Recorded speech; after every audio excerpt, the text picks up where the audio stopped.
Good morning and good evening, everyone. Welcome, Suja. Thank you so much for taking the time to be here.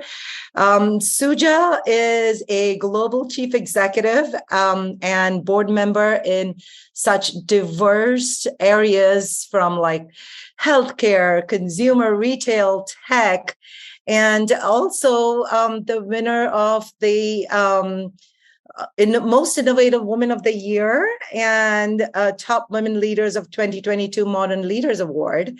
But Suja, I'm going to let you introduce yourself in your own words and tell us a little bit about yourself and your journey. Good morning, good afternoon, good evening, everyone. And to those that are joining in from India or any other time zone that is so far, a special welcome, because it takes a commitment to be part of an event like this at this time. So my journey, born and raised in India, and I've lived in different places, certainly truly global. I lived in Australia for 5 years, did my master's, and then I came to the US. Even though my predominant home has been in the US for the last several years, I took expat assignments in different places in Europe, in Sao Paulo, Brazil, and so I'm truly global. So from a professional perspective, and you touched on this, Sangeeta, which is my career has been, I would say, even though it has been across different businesses, a lot of it is consumer centered. So really, I look at retail, manufacturing, brands. These are all consumer centered industries. So either you are directly selling something to a customer, or you're in the business of designing, manufacturing, delivering on the supply chain, and then getting it to a retailer, or anything in between. The channels and the lines are blurring fast anyway. And then I moved into healthcare recently. So Walmart is the third largest pharmacy. And then the last 3 years I've been in healthcare, and my boards are reflective of my background. So I sit on the board of American Eagle Outfitters, it's a retailer. I sit on the board of Cardinal Health, which is healthcare. Yeah. I'm on the board of a digital supply chain company. It's a tech platform, digital platform company. Supply chain and large logistics is one of my areas of specialty. I sit on the board of Agendia, which is a precision oncology company, and then I sit on a bunch of advisories. So my journey is reflective of all the work that I've done in my executive career, but in spite of the fact that it looks as though it's across different companies, it's the central theme there is serving the customer or the consumer. Lovely. So especially since you have been all over the globe, have you seen, in your journeys, have you seen a difference in how, let's say women, because, women or people of color were looked at in the professional ranks? Were they looked at differently, where you were as an expat, or how has it been so far? So yes, right. So I'll sort of contextualize it broader. Everybody goes through their own path, right? No path is perfect. So let's just ground that. Nobody's path is just sort of trailblazing and perfect. And suddenly they are like the shooting star and they stay as a shooting star. Nobody has it, men, women, or anyone. Right. But in the context of today's conversation, let's talk about women, right? So women do have an element of that extraordinary challenge that they face. So I'll tell you, one of the things is for me in my earlier years, and people ask me this question, how did you navigate this in your earlier years? For a decent portion of my career, I didn't know that such a thing existed, which was is it naive? Is it stupid? Is it just smart? I don't know. Because I didn't pay attention to it, I didn't even realize that could be a factor here. If I was, and of course, the same things happen to everybody, right? You're not listened to in a meeting. You're trying to make a point. Somebody else is when you make the point, nobody, it just falls flat. Nobody's biting into it. And then somebody else makes a point, sometimes a man. Then it's like, that's a great idea. And you're wondering, I just made the point. I just said the same thing. And that has happened to Many women, pretty much every woman has that story. So when that happens, I double down, or anything else, any other setback, I would double down and I will assume there is something that I did not do right. Maybe my point was not articulated clearly. Maybe it was my accent. Maybe it wasn't the right timing. Timing is everything when you speak up. So maybe it wasn't the right timing. Maybe I didn't precede that with a few other people. And so the next, so I learned, I literally went down and doubled down on what I need to do differently and I needed to do better. And that in a way, so I doubled down. So my biggest, my biggest superpower, and I'll talk about the concept of superpowers, is that you do have that in your control. You can outwork everyone. That is entirely up to you. It is exhausting sometimes, this constant neurological challenge of having to face diversity in a meeting or a conversation, and sort of this feeling that I need to be better and step up all the time, and therefore doubling down. It can be exhausting, but for me, it just yielded amazing results. I was always super prepared. I was buttoned down. I read so much. It's like somebody would look at me and said, how in the world did you come prepared with so much? So I was I doubled down, tripled down in so many different ways. And not that it was perfect. Nobody's journey is perfect. I'll tell you this difference for anybody who wants to take this away. This is a point to write down.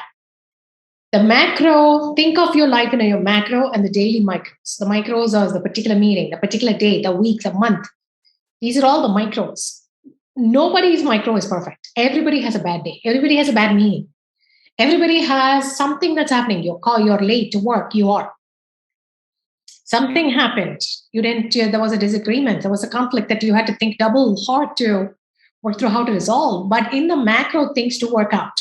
And this is a case for many people. But you have to expect that the micro will be wobbly. It'll be ups and downs. And in a way, anticipating that and accepting that when those adversities happen is part of your resilience. And that's what I did. The micro and the macro, okay, this today is terrible. It sucks. So, okay, I have two choices. I can either drown in it or I can prepare better for tomorrow, right? That's pretty much what I did. And then we'll talk about more superpowers. And so being a woman in tech, that too in particular, and I've been in places where I would be the only woman in the room.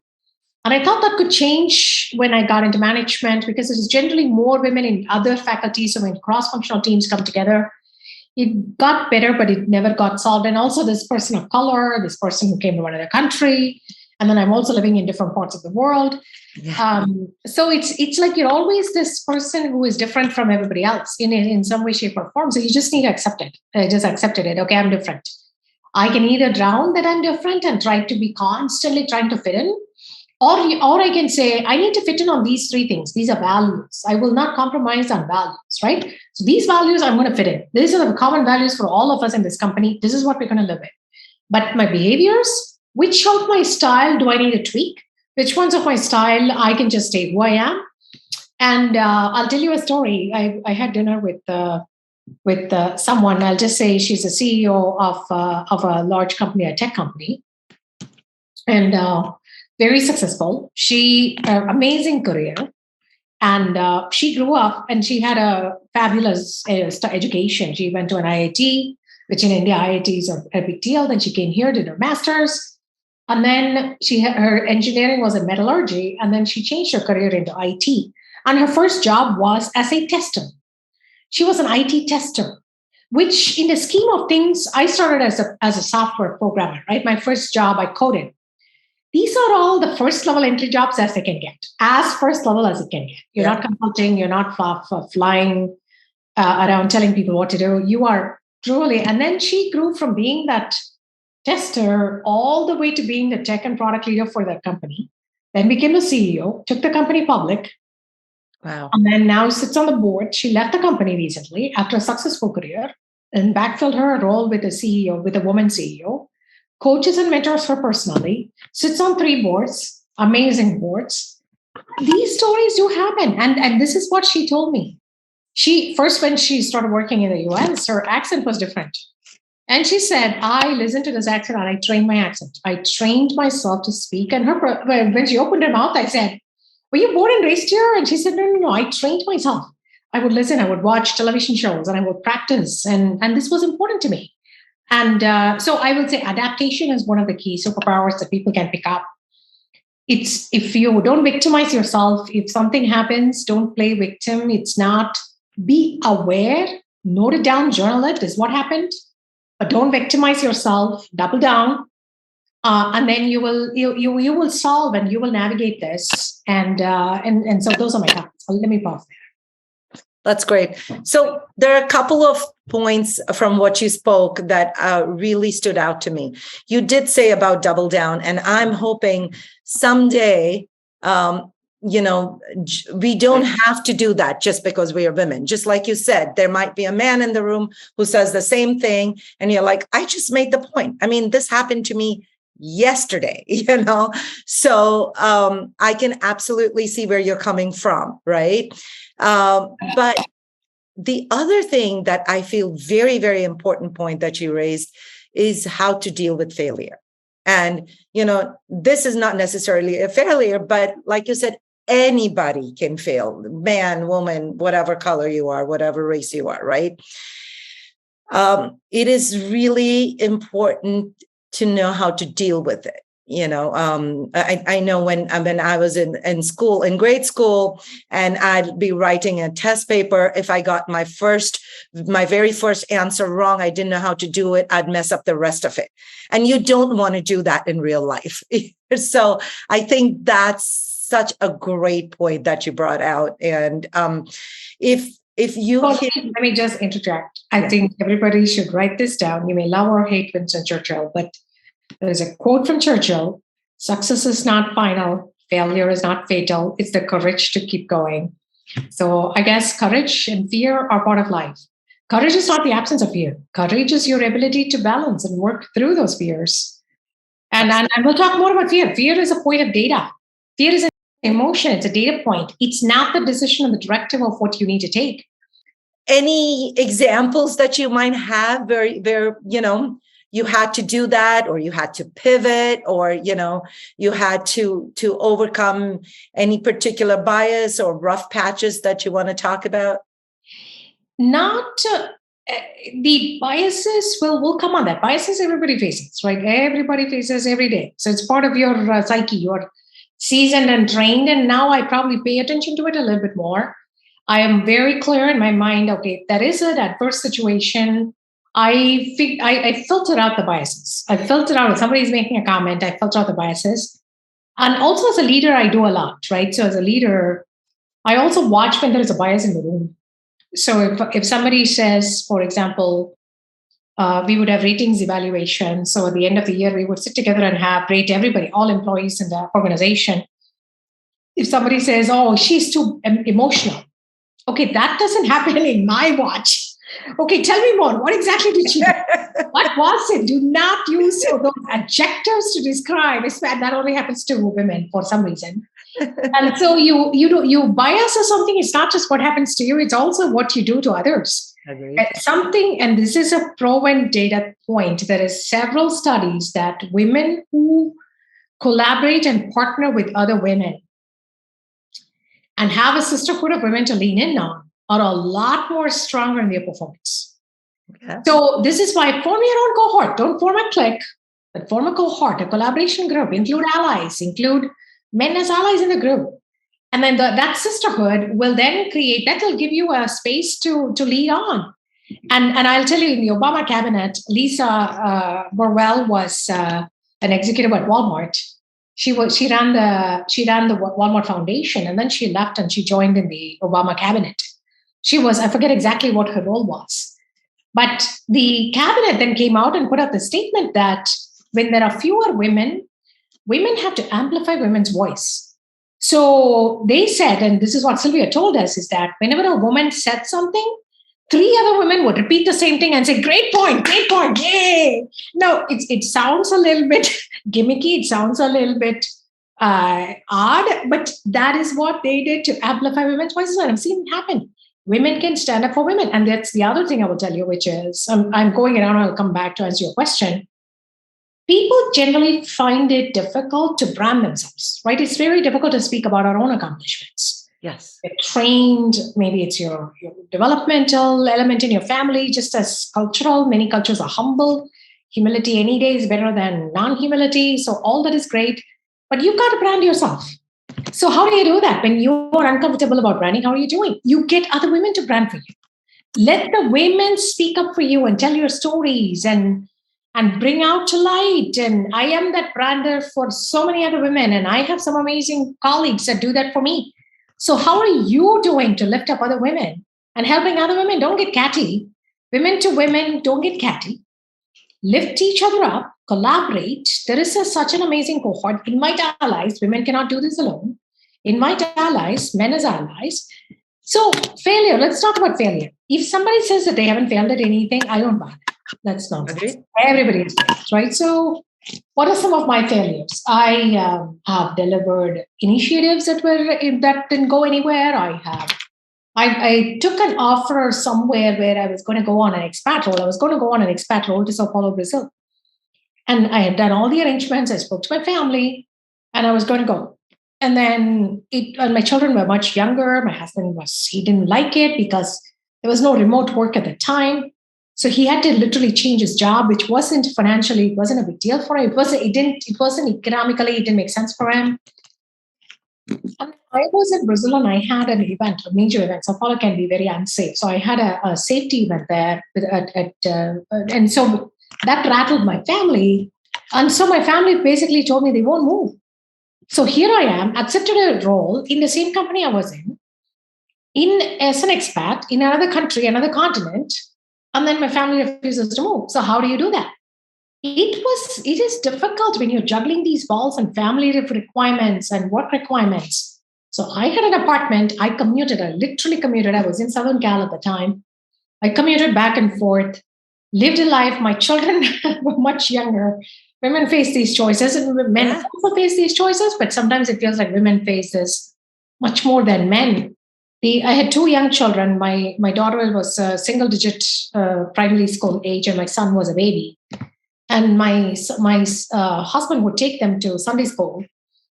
In my religion, you all know the concept of the Sunday school and classes. And he went there alone with the children to the point that people thought he was a widower. And people would ask him, "Are you single? Should we set you up with someone?" So it's like, my wife is traveling. I had very well married. So these are interesting, right? So it was difficult. You live through those difficult moments and difficult challenges as you work along. But if you go to a meeting and you haven't preceded or informed everybody and influence, everybody goes through challenges and failures. It's just the size of the failure that changes. Everybody goes through that, and what you do and how you do, and it's how you come up, right? I remember this very early on. There was a movie called Made in Manhattan, and you can learn from a character that's a maid. She has a bad situation, and then she tells the person at the security, "It's not that I failed, but it's how I get up that matters." So keep that in mind. It's not that you failed. It's not that you failed, and you will fail. Expect that resilience, build anticipatory resilience. Yes, it'll hurt for a couple of days. You will really ache. It's like, my goodness, and you will hate the world.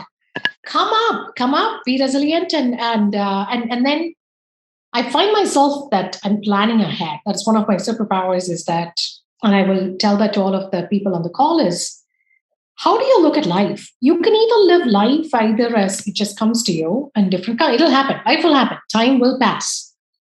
That's for sure, and you will get older every day. But you can live a life with a plan saying that this is how I'm going to live it. This is what I want to do in the time that's given. All of us are given a finite amount of time in the earth. Time is the most precious gift. That's why us spending time with each other is the biggest, because none of you are going to get the time back. So plan it, milestones, I set like, okay, but this is what I want to be in 10 years. This is the kind of impact I want to make. It's not just that I want to get the C-level title. That's not a goal to me. This is the kind of impact I want to make by this time. And these are the paths in which I'm going to get there. It's a good exercise. Do it by yourself or do it with a coach. Do it with your family. Do it with somebody. But have multiple paths because and then sometimes you'll crisscross in those paths. And in those crisscrosses, you will have downs and ups and downs, and hopefully you will have more ups and downs. But the macro, you will make it to where your goal is. Trust me, you put that on paper and you write it down and you discuss that with a coach, a very trusted coach. You have to trust them. And keep that point where you want to get to 10 years from now, whatever, 5 years. Some people think 10 years is too far. I don't know what the heck is going on. I'm going to do 5 years. That's fine. Do it for 5 years. Or maybe some people do it. I want to do it by 60 because that's when I think I will retire. So you do your plan and make sure it's multidimensional. It's not just your job. So when you make an impact plan, it has to be an impact plan for your family. And this is one of the things you wanted to hear from me, Sangeeta, is what are your priorities? Yeah. So my priorities are very simple. I'm spiritual. My relationship with God, even though I'm not very religious, I'm certainly spiritual. And then my priorities are my family, my career, the impact I make. I travel a lot. That's priority. I write it down. That has got an own impact goal. And so you look at that based on your values and your priorities, and it's a multidimensional goal. So I have made a mistake. So when I wrote those priorities, there was one crucial thing missing in that. Guess which one? Take a guess. Me time. Okay, that's a good one. Yes, family. That's a good one. Family was first. Family was first. I mean, I think I Family do. was first. My children will tell you whether I lived up to it or not. That's a different thing. But I honestly, in my mind, that was a priority. But I missed prioritizing wealth creation. Oh. And this is something I tell women first and foremost. Men, for some reason, and Suraj and Pat, you may tell me I'm wrong. Men think wealth creation much more than women. Don't. Women, you also have to plan wealth creation. It's not just wealth creation, is not just your income. Wealth creation in its asset classes, asset types. Write down your asset classes. What assets do you have? Your real estate, your whatever, cash, your jewelry, your stock, your whatever, bitcoins. Maybe you collect bitcoins. So you write down your asset types and plan your wealth. So that was a key learning. I just woke up to that 5 years back. It's like, how in the world did I miss that? And women miss that. So it's watching. It's also the adaptation of what did I miss. My husband did a good job. He did a pretty good job. But if I had joined him in that journey, it would have been so much of a better conversation. It would have been two is better than one. Two brains are better than one. So engage in that. So you plan your life multidimensional and live your plan. No, that's great. We have a few questions that I'm going to ask you, but I'm also going to say thank you. I have to have a lot of conversations with Suraj and Pat right after this call. So no, but this is great. And, I absolutely relate to what you said, especially the wealth creation part. It doesn't even strike, until you said it. I was like, oh my gosh, that is so important. And you're right. I have kind of left that to my husband, which I shouldn't. So thank you for that. I love that. There's a whole bunch of questions, and there are a couple of similar ones. So I'm going to ask you about what you said about, finding a coach and having like a cohort. And so there are questions as to, what kind of advice would you have to be inclusive for like men and women for each other? How would you go about looking for a cohort? How would you go about looking for a good coach? So you can do a coach and finding that mentor, coach, sponsor is always an interesting thing, right? Right. My first ever person, I was way young. This person was formally assigned to me in a job as my mentor. And I didn't have an idea of this mentorship, etc. And as immigrants, you come over and there is nobody, right? You're on your own. So I go talk to this mentor and I pour my heart out. And I said, hey, this is what I do, so-and-so. And this is what I'm working on. And then she gave me some inputs. But here's what she did that completely eroded my trust. In a public meeting, she just repeated what I told her. Oh, no. So it's like she completely eroded my trust. So it sort of scarred me for life, but it didn't scar me for life. So for a while, I just was taken aback. So it took me a while to build back that trust.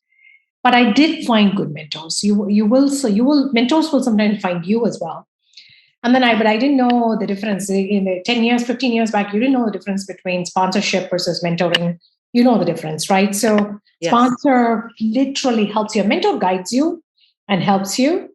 A sponsor literally creates those opportunities for you. A coach is even more. A coach really works with you much more specific, but a coach is not someone who's going to give you the answers. They all have these nuances, and sometimes it's all in one person. But having people, your own board, your own personal board of advisors. So how do you find those? Asking is one. Some people will say no, but so what? That's the other thing. If you ask and somebody says no, move on. It's not a big deal. You don't have to sit and cry about it. Right. And then network. This is the one thing that I will tell you. And it was difficult for me. I was born and raised an introvert. I was raised in a culture of silence is golden. So it's in generally introverted. And then I moved myself towards the extrovert spectrum. Nobody will believe, even when I say now I'm an introvert, nobody believes it. It's like, oh, really? What story are you making up? So you move yourself. This is part of the adaptation. And I networked a lot. I was at Nestle for a long time. And I was there, and everybody in Nestle, this is a company of 200,000 people, and many of them knew me. But then when I left Nestle, I realized, oh my God, I don't know anybody in the outside world. So I intentionally connected. I intentionally made that network. And that's when social media, LinkedIn, I really work social media and connect with people and speak to them, meet people, follow up, keep in touch on text messages. You have to keep in touch. It's not just the first acquaintance, but keep in touch. Right. Give before take. You have to give to people first. If all you want is ask them for help first, nobody likes that. It's who likes that? Who wants to be? Your whole purpose of talking to me is that you're expecting something from me. Okay, no, give first. Give without expectation first. So I did a lot, and I have this philosophy: you have to connect with 100 casual acquaintances, out of which maybe 30 will become part of your network. Out of which maybe you will find 5 people who are really close, and then maybe you'll find one mentor coach from that. So you have to network. And then I did this other mistake. I was networked with tech. I was entirely connected with many people that was in tech. And then I realized, oh no, this doesn't suffice. I need that. I need different perspectives. I need finances. I need people leadership. So I went out of the way and networked with people from outside, and people would say no. And I said, okay, you don't want to talk to me. I'm fine.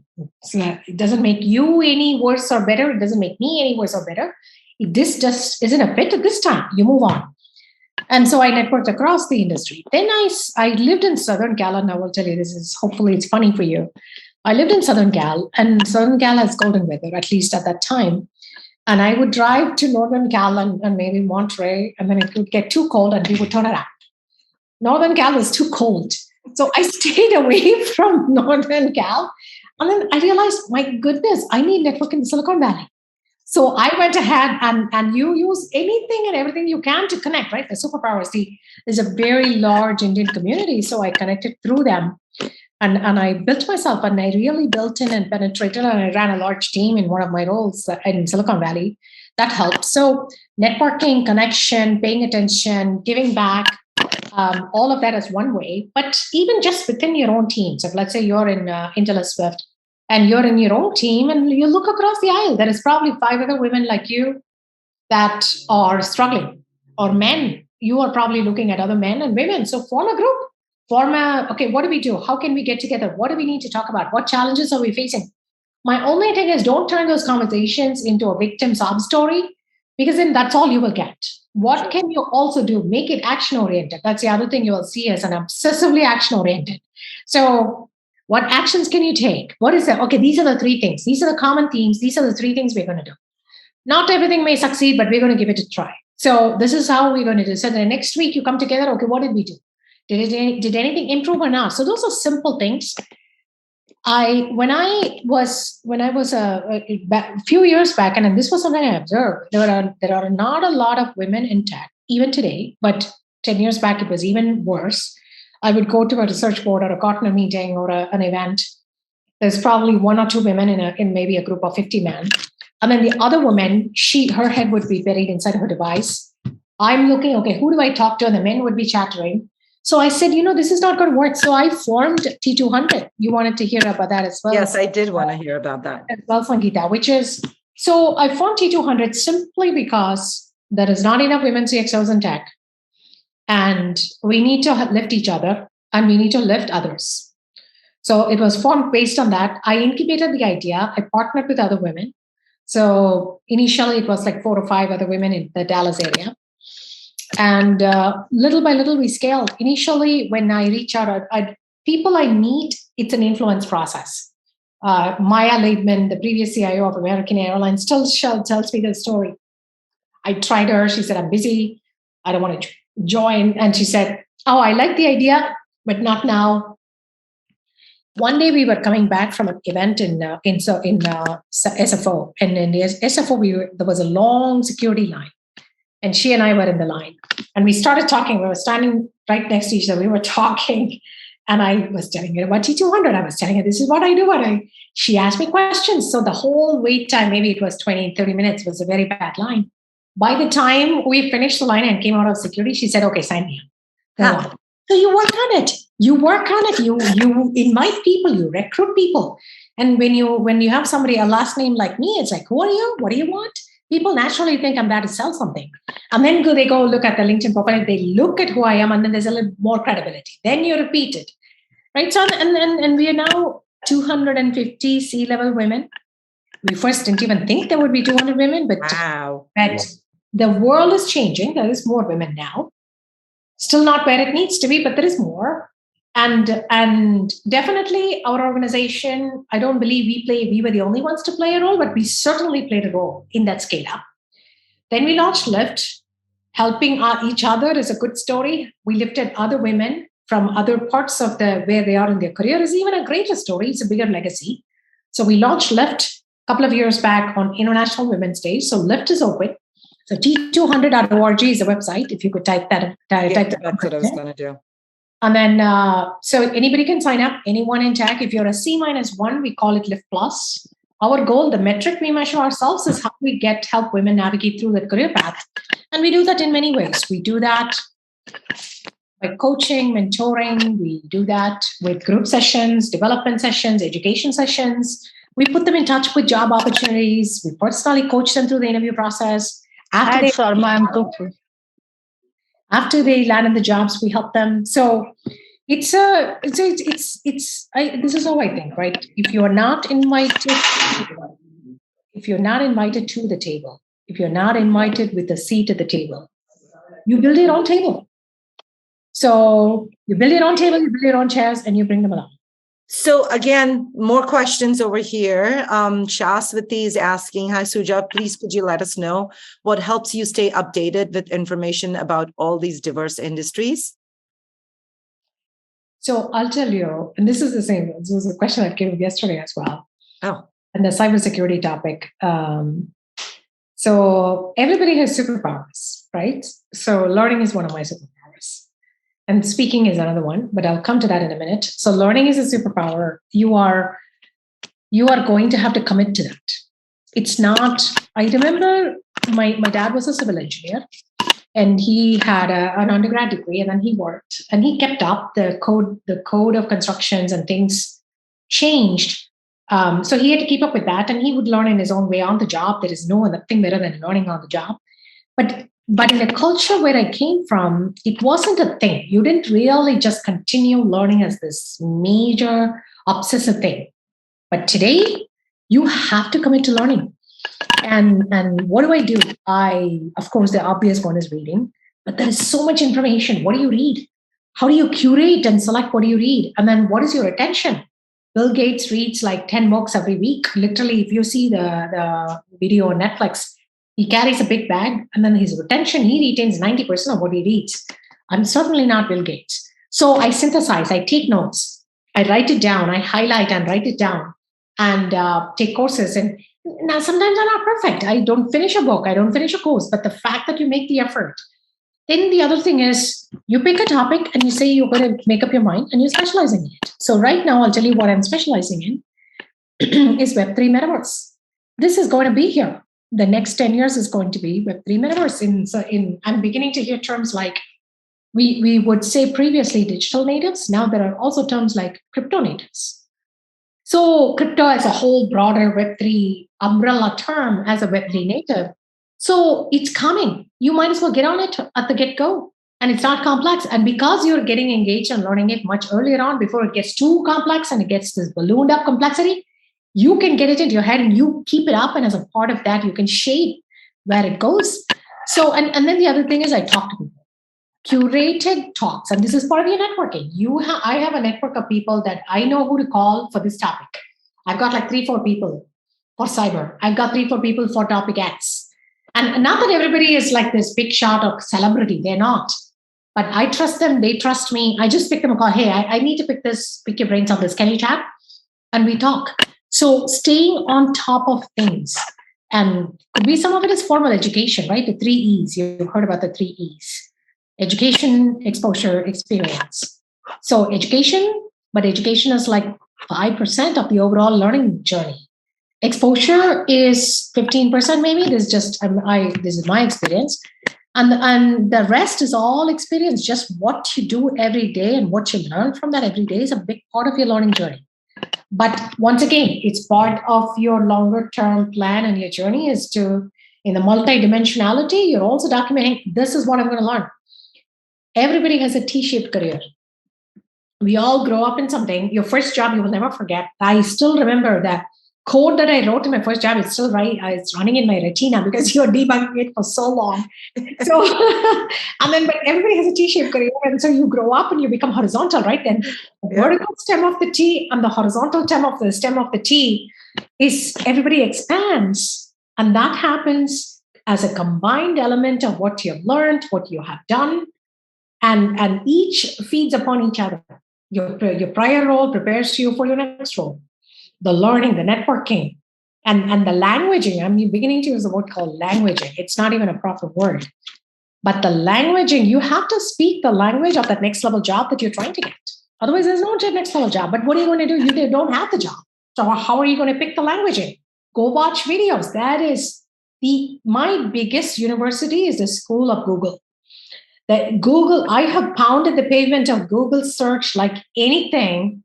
And it's not just me. You listen to Scott Galloway. Professor Galloway is a famous figure to follow. He himself teaches you a lot of stuff. And he tells the same. If I'm writing a paper, let's say the paper is 2 pages long, I've at least checked 10 different things searched on Google.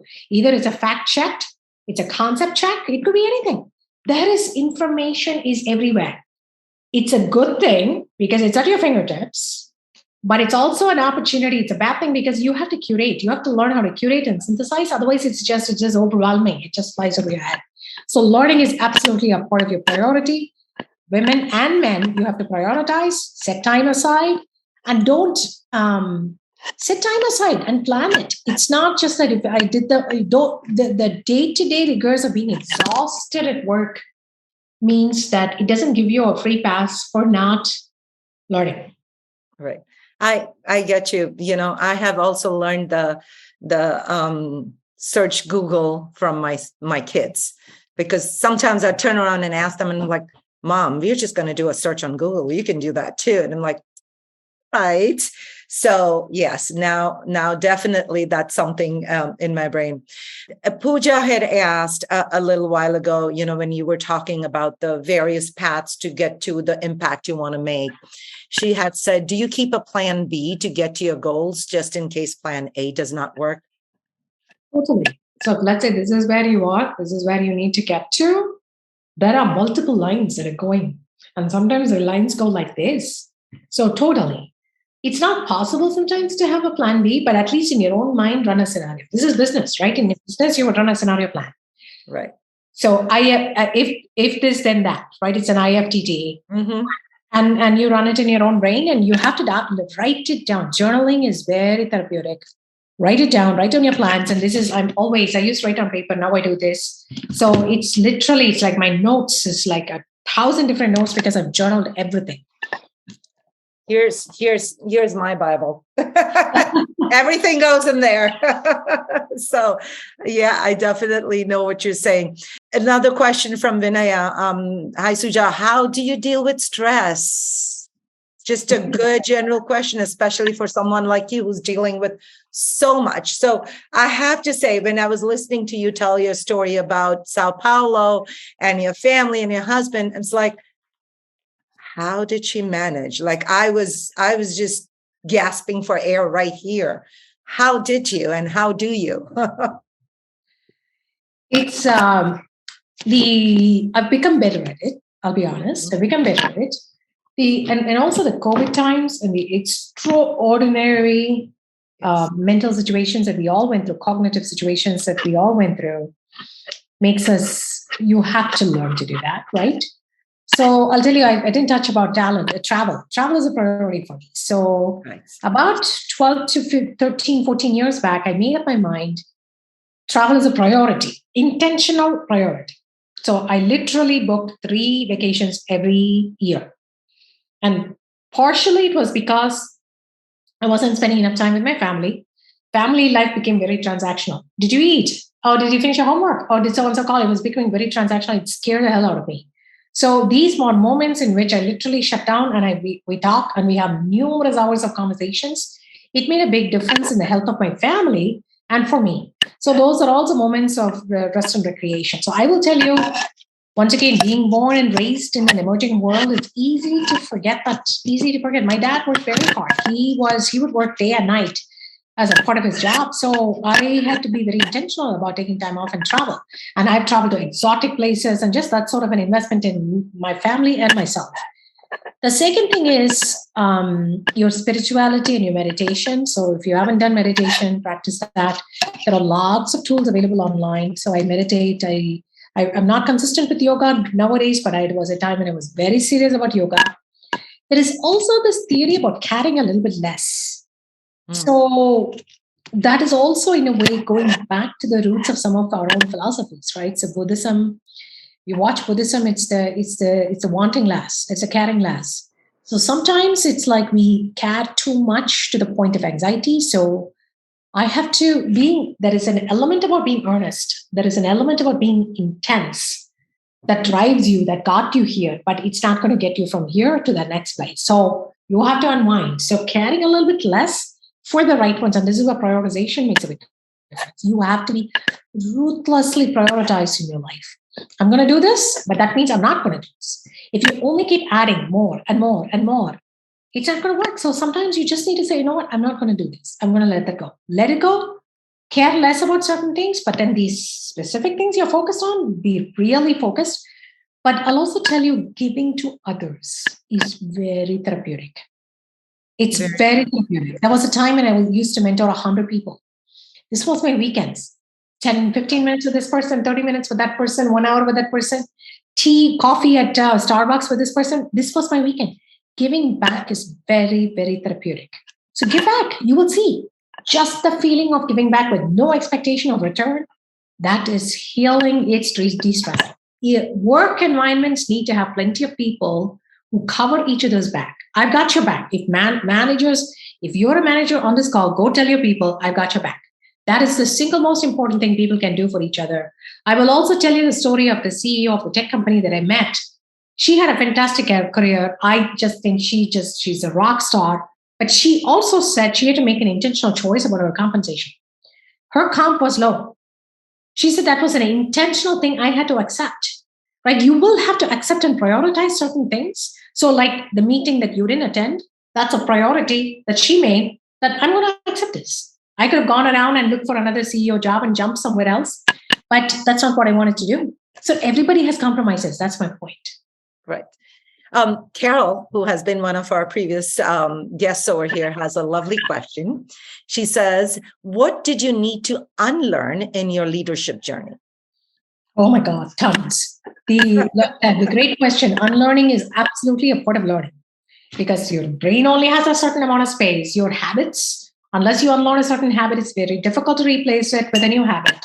So in the T, when you're growing up in the TNS, you're growing up when you're growing up in your ladder, the first level manager is going to be very detailed. They are going to try to run as though they are an individual contributor manager or 5 other individual contributors.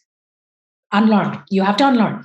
That unlearning process has to happen as you go up higher into executive ladders.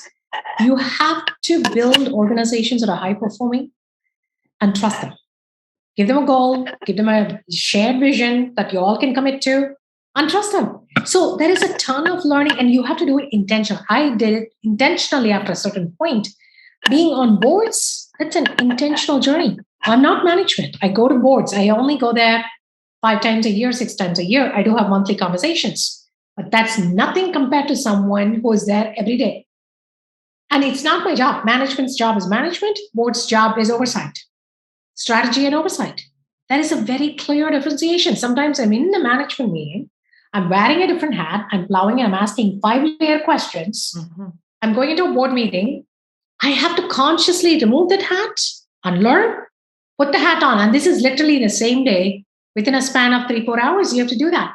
So training yourself on what cap are you wearing at the moment? And what do you need to be spiking up from your learning toolkit? Everybody has a toolkit. Which tool comes out of the toolkit? Can you think of a carpenter, a plumber? He or she comes, he's usually a he comes with the toolkit. And remember, he doesn't take all the tools out. He just takes a couple that's needed for that. So that's sort of a framework for you all to keep in mind. Use the tool that's needed for that moment. I know we can go on forever. There's a few more questions. I think I'm going to ask you one last one. But the thing that I wanted to also say is that Sindhu, she said she's loving the conversation. She has said her 3 key takeaways are prioritization, giving back to others, and intentional networking. There was one question that came from one of our listeners here. And it was that some folks feel some women leaders are extremely aggressive. Is being aggressive a critical quality for women to break the glass ceiling? I mean, that seems to be a fairly common sentiment. So what do you feel about it? Oh my goodness, that's such a big topic. It's like women are too much, right? It's like she's too much. That's a common thing. I think it is different aspects to it, different dimensions to it. Women try too hard. We try too hard sometimes. We just need to tone it down sometimes, which will also then make it better for our own personal health and mental health and physical health. But also, on the other hand, organizations have to self-reflect, and men and everybody, women and men, have to self-reflect. Are we taking a biased perspective? Is she really being too much, or did she rise up to the occasion? There is a lot of material on this. My thought, if you are a woman and you're being called you're intense, you're too much, I would say your first reaction may be to say, to be defensive. I'm not that, you're wrong. Or you may hunker down and completely go silent. You could go either as extreme. Don't. Literally self-reflect and write it down with an objective hat. That's the other thing. Whenever you have a failure, write down objectively the learning. So if you had the feedback, write it down. Who did the feedback come from? Is it someone who really you trust, or someone who just is a casual feedback? That is important. Second, is there material truth in it? Reflect on yourself without going down. Do not give yourself declarative statements. Oh, I'm too intense, I'm never going to succeed. It's not. Everybody goes through style changes. Everybody has that knot in the stomach pit. So write down, and where can you tailor and tweak? And remember, adaptation. Surprise them. Go to a meeting. Be soft. Be slow. Surprise them. And then they would think, oh my God, what happened to her? And then you can play with that. And life is a journey of test and learn. We talk about test and learn a lot in tech. Tech, there is nothing, very rarely anything gets put out without a pilot or without an A/B testing on a website. Your own personal style elements, your values are core, they're grounded. But your style elements, you can test and learn. Okay, this works, this doesn't work. This worked with Suraj, but this doesn't work with Sangeeta. Right? You can test and learn and write it down and journal it, and you will also have the self-awareness. But there are some things that, this is truly me. I will never change that. That's fine too. Just write it down. So there's different ways of navigating that. It's not perfect. Men go through the same. Women go through this more than men. So that's why it's a focus. I think culturally, every organization can make a difference, which is reflective of what you all are doing in Intelliswift. Trying to, for sure. So I know I told you that's the last question. There is someone else who had a question. There is Vivek actually who asked a question, which I think you have already covered, but I want to make sure that he knows that I did ask. So, and not just asking questions from women. So as an executive on several boards, how does your regular day look like? And how do you manage? I think that part you covered. How do you manage? You're wearing the different hats at different times. You're literally going from being a manager at one to a board meeting at the other. So I do believe you covered it, unless you want to add anything else. Very briefly, plan it. Yeah, it's not perfect. I wouldn't say my schedule is perfect. A couple of tips on productivity. Your life will have regular operational administrative tasks, and then you also will have creative tasks. Creative is envisioning a strategy, thinking through what you would like to do, or you have to prepare a deck. There is creative elements. If you segregate the two and bunch up the two, you're not context switching too much from the repetitive administrative tasks. You just got to literally mechanize them. Step 1, step 2, step 3 kind of machinization. Segregate that from the creative tasks from a time planning perspective. It'll give your brain a little bit of a space. There's a ton of material on productivity and better time management. Just those are some of the things I do. I plan really, really hard, and I get help, delegate. Great. So I have to thank you so much, because we went well over the time that we had requested from you, and thank you for answering all the questions. Can we take that last question? I was just going to say there's one more. So if you want to answer it now, or I can have Susie send it to you. Do you want to? A couple of more minutes if everybody's there. Okay. It's difficult to network. I know it's, but don't. My only thing, Susie, would be, and everybody probably goes through this. It's don't let your own talk track come in your way. That's my only thing. It's remember, put yourself in the other person's shoes. They are probably having the same emotions and same feelings.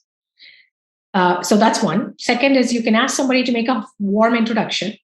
So this is where the network begets a network. So if you know someone, and then they can connect you with people. So remember that multiplier effect of the network. So you can get a warm handshake, a warm handover.